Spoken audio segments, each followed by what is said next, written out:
नमस्कार। हमारे खास कार्यक्रम हम तो पूछेंगे में आपका स्वागत है। और इस समय हम लोग मौजूद हैं प्रेम ओशो के ध्यान शिविर में। जी हाँ, प्रेम शब्द इसलिए पहले बोला गया है क्योंकि ओशो का पूरा जीवन ही प्रेम में सरोवर रहा है। हमारे साथ मौजूद हैं स्वाति चौहान जी। स्वाति चौहान जी के विषय में मैं आपको बता दूं कि ये प्रिंसिपल जज मुंबई थी और वहां से क्विट करके अब ओशो के प्रेम में डूब गई है। माँ प्रेम निरंजना के नाम से मशहूर। आइए आज हम इनसे बात करते हैं, इनके जीवन के विषय में बात करते हैं और हम बात करेंगे कि ओशो के साथ जुड़ने के बाद इनके जीवन में क्या परिवर्तन आया। हमारे खास कार्यक्रम हम तो पूछेंगे में आपका स्वागत है। प्रणाम। मैं माँ प्रेम निरंजना और आज मैं इधर दमोह में जो ओशो महोत्सव हो रहा है उसमें सहभाग लेने आई हूँ। और यहाँ का माहौल मतलब जितना ही तारीफ़ करें यहाँ के ऑर्गेनाइजर्स की, जैसे चंदू स्वामी है और भी उनके जो साथी हैं सभी, दिग्विजय जी हैं, महेंद्र जी हैं, पाठक जी हैं, तो इन्होंने इतना अच्छा सब अरेंजमेंट किया है कि तारीफ़ लायक है। जैसा कि हमें जानकारी लगी है कि आप प्रिंसिपल जज मुंबई थी। प्रिंसिपल जज मतलब फैमिली कोर्ट में आप थी। वहाँ भी प्रेम को ही सरोवर किया गया है, प्रेम से ही लोगों के परिवार को जोड़ने का प्रयास किया गया है। और वहाँ से क्विट करके अब आप अध्यात्म की ओर आई हैं, तो क्या कारण था कि वहाँ से छोड़कर आपको ओशो के प्रेम में डूबना पड़ा? अच्छा, ओशो जगत से मैं 2020 से जुड़ी हूँ। तब तो मैं प्रिंसिपल जज थी और धीरे धीरे मुझे ना ऐसे समझ में आने लगा है कि ये जो पद पे हूँ, जो उसका रुतबा है या जो भी उसका प्रोटोकॉल है, इतना प्रोटेक्शन है, इतना सिक्योरिटी है, इतनी अच्छी सैलरी है, मलबार हिल पे समंदर के सामने क्वार्टर है, मगर ये बात भी मुझे समझ में आई ओशो से जुड़ने के बाद कि इससे परे भी और बहुत प्रेम और आनंद है। तो ये सब मटेरियलिस्टिक चीज़ें हैं जो मे भी कुछ साल तक रहेंगी मेरे साथ, मगर वो भी तो छूटने ही वाली हैं। तो मुझे बहुत हिम्मत मिली जब से मैंने ओशो डिस्कोर्सेस सुने, ओशो मेडिटेशन किए, सक्रिय ध्यान किए, कि मैं एक बहुत बड़ा निर्णय ले सकूं कि कुछ चीज़ें जो लाइफ में मंजूर नहीं है उसको छोड़कर मैं आगे बढ़ सकूं। वो जो भी सैलरी या जो सुख सुविधा या जो पोस्ट का जो गरिमा या जो पावर था उसके बियॉन्ड भी कुछ है, वो मैं पाने के लिए ये सब मुझे छोड़ना बहुत आसान हो गया। मेरे लिए दिक्कत नहीं हुई ये सब छोड़ के आगे की यात्रा करने के लिए। तो अभी मैं आध्यात्मिक यात्रा पे निकली हूँ, अभी निकली हूँ। मेरा जो यात्रा है वो चालू हुई है। बहुत अच्छा लग रहा है मुझे ऐसा नहीं लग रहा है, काफ़ी लोगों को ऐसा लग रहा है कि मैंने कितना अच्छा सब कुछ खो दिया। जैसे इतना अच्छा पोस्ट था, मिलता नहीं है किसी को, आप तो एकदम ऊपर थी, आपके प्रमोशंस थे, आपने सब छोड़ दिया। मैं बोलती हूँ अरे मैंने बहुत बड़ा कुछ पाने के लिए बहुत कुछ छोटा सा जो मैंने बहुत पहले छोड़ देना चाहिए था अब छोड़ा है। ये मान लिया जाए कि अभी तक लोगों के साथ न्याय करती थी आप, अब खुद के साथ न्याय करने के लिए इस शिविर में जुड़ी हैं। बिल्कुल सही बात है। जब तक अपने आप से न्याय नहीं करो और अपने आप को नहीं जानो तो तुम और किसी को क्या जानोगे। तो अंदर की यात्रा मेरी शुरू हो चुकी है और बहुत ही मुझे कुछ अलग महसूस हो रहा है। आज भी हमने बहुत सारी विधियां की, उसमें भी मुझे बहुत सारे अलग अलग एहसास हुए और बस मुझे अब इसी में आगे बढ़ना है। और एक बात ओशो कहते हैं ना कि अगर जो तुम तुम्हारे खीसे में हाथ डालते हो, 2 खीसे हैं तुम्हारे पास, एक में कंकड़ है, एक में काजू है, तो जो खीसे में हाथ डालोगे तो वही निकलेगा बाहर। कंकड़ होंगे तो कंकड़ निकलेंगे, काजू होंगे तो मुझे दोनों खीसे मेरे काजू से भर देना है कि जब कभी मैं निकाल के किसी को कुछ दूं तो काजू ही दूं, मेरे खीसे में से कंकड़ नहीं निकले। ओशो का ऐसा कौन सा विचार है जो आपको लगता है कि आपके जीवन में सबसे ज्यादा आपको प्रभावित करता है?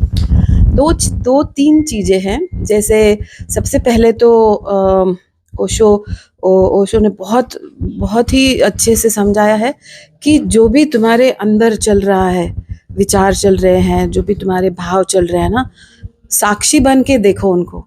ऐसा है कि रास्ते पे से बहुत सारी गाड़ियां जा रही है तो आप जैसे देख रहे हो उनको, आप वो गाड़ी नहीं हो, तो मैं विचार नहीं हूँ, मेरे विचारों को मैं देख रही हूँ ऑब्जेक्टिव होके। तो क्या हो जाएगा कि बहुत सारी चीज़ें सही हो जाएंगी लाइफ में। दूसरा है कि एक ऐसा जो भी समाज में झगड़े टंटे होते हैं या दुख होता है तो उसका कारण मैं है। जहाँ पे भी अहंकार आ गया कि मैं हूँ, मैं ये हूँ, मैं वो हूँ, मैं ये कर लूँगा, मैं सुनूंगा नहीं किसी की बात, ये जो मैं है, अगर जो वो मैं को विसर्जित कर दिया तो देन आनंद ही आनंद रह जाएगा, सुख रह जाएगा, दुख नहीं रहेगा।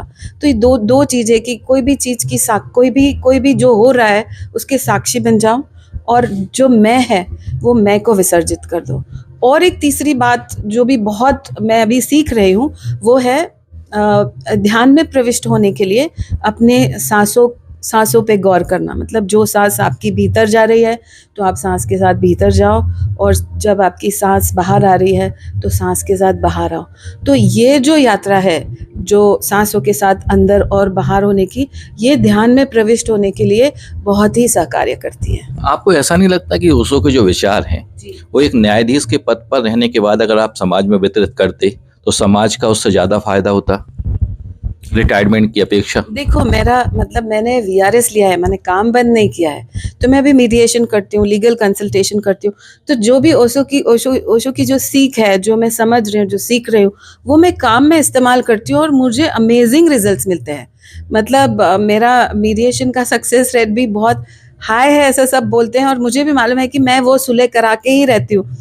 तो उसमें ये सब जो मैंने यात्रा शुरू की है, जो मैं ओशो को सुन रही हूँ, समझ रही हूँ, तो ये डेफिनेटली उसका बहुत बड़ा हिस्सा है।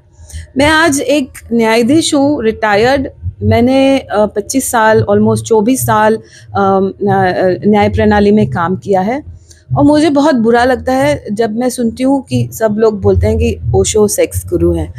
जब मेरा संन्यास हुआ तो स्वामी गोपाल भारती जी नांदेड़ में हैं, उनसे मेरा संन्यास हुआ, और मैं थोड़ा सा तभी भी हिचकिचा रही थी, और मैंने उनको बोला, स्वामी जी मैं एक जज हूँ, और ना ओशो की मैं जैसी है कि सब बोलते हैं कि ओशो सेक्स गुरु है और मैं तो जज हूँ। मुझे उन्होंने इतने अच्छे से समझाया। ओशो एक विजनरी थे, वो 100 साल आगे की दुनिया समाज देख चुके थे, उनको पता था कि क्या सही है, क्या गलत है, क्या होने वाला है। तो जो चीज़ें जो अभी जैसे सुप्रीम कोर्ट ने भी बोला है अभी की लिव इन रिलेशनशिप लीगल है, वही ओशो ने 40 साल पहले बोला था, मगर उनको सेक्स गुरु बोल दिया। ओशो सेक्स गुरु नहीं थे, बिल्कुल भी नहीं थे।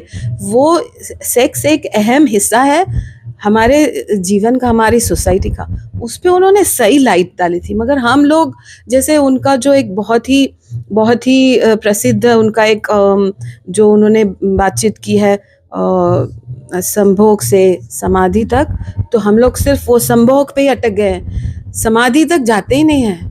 उन्होंने रास्ता बताया था कि ये सब छोड़ के तुम कैसे समाधि तक की यात्रा कंप्लीट कर सकती हो। मगर अभी भी हम लोग, हम तो नहीं बट बहुत सारे लोग उसी में अटके हैं कि ओशो ने संभोग बोला, अरे ओशो ने समाधि भी तो बोला, आगे का तो सुनो, वहाँ की यात्रा तो पूरी करो, वहाँ तक पहुँचो तो समझो तो उन्होंने क्या बोला है, बट पहले ही अटक गए।